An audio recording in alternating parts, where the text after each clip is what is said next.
Alors bonjour à tous, ici nous allons commencer l'étude des équations différentielles et leur résolution et voir quelles sont les solutions d'une équation différentielle donnée.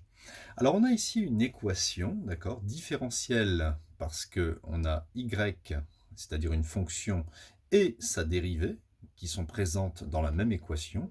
C'est ça une équation différentielle, une équation avec une fonction et sa dérivée. Je l'ai appelé E, avec ici A et B, c'est deux réels. Et il faut que A soit différent de 0.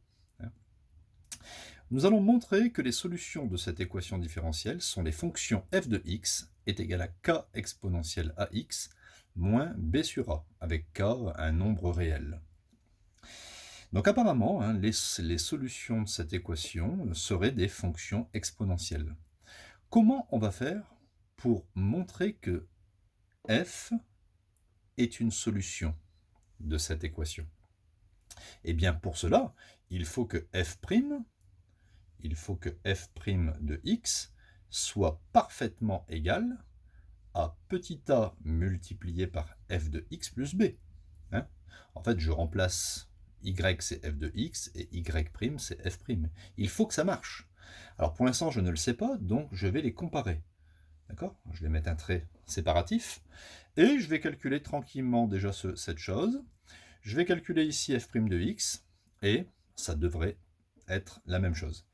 Donc on y va. Petit a, f de x, c'est cette expression, je vais mettre des parenthèses, c'est k exponentielle ax, moins b sur a, et je rajoute plus b. Je développe, a fois k expo ax, ça va me donner ak exponentielle ax, et a multiplié par moins b sur a, ça fait moins b sur a, bien sûr, fois a, plus b. Les a peuvent s'éliminer, et j'obtiens ak exponentielle de ax, plus b moins b, ça s'élimine, donc il ne me reste que cette expression. Donc là, je viens de calculer petit a fois f de x plus b. Je vais calculer maintenant la dérivée de cette fonction. Alors, je me souviens que la dérivée de e de u, avec u c'est une fonction mathématique, c'est u' e de u. Donc on y va pour calculer f' de x. Donc f' de x est égal à... Alors ici, il y a un facteur multiplicatif, k, et là on a exponentielle de ax. Ça, ax, ça joue le rôle de u. Alors si je dérive ax, ça fait a fois 1. Je le mets devant l'expo, donc ça fait a exponentielle de ax. Ok, exponentielle de u, la dérivée c'est a fois 1, donc c'est a que je mets devant, a exponentielle ax. Moins b sur a, c'est un nombre, d'accord? Donc quand on le dérive, ça fait 0.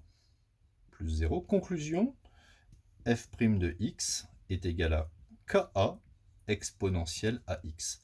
Et regardez, on a obtenu exactement la même chose. Ka exponentielle ax. Autrement dit, ce qu'on constate, je vais le marquer ici, ce qu'on constate, c'est que f' de x est parfaitement égal à petit a fois f de x plus b. On peut donc en conclure que les fonctions, alors on dit les fonctions parce que k n'est pas défini, k ça peut être 8, 12, on verra dans d'autres exercices comment faire pour le trouver, mais de façon générale, les fonctions qui ont cette structure f de x égale k exponentielle ax moins b sur a seront les solutions de ce genre d'équation différentielle, grand E, y' est égal à ay plus b. Un exemple, on peut mettre un exemple, par exemple, si vous aviez une équation différentielle y' est égal à 5y plus 17, et bien ici, a égale 5 et b égale 17, ça c'est votre équation différentielle, et bien les solutions pourraient s'écrire k exponentielle de 5x, moins b ça fait moins 17 cinquièmes. D'accord? Vous pourriez marquer ça en mettant bien sûr K appartenant à R. Oui, ce n'est pas très très compliqué. Un autre exemple, si vous avez une équation qui s'écrit y' moins y est égal à pi, on va basculer le moins y à droite pour obtenir y'. Donc ça, c'est l'équation différentielle. Y' est égal à 1y plus pi. À ce moment-là, petit a, c'est ce qu'il y a devant le y. Petit a, c'est 1. Petit a égale 1. Et ici, petit b égale pi.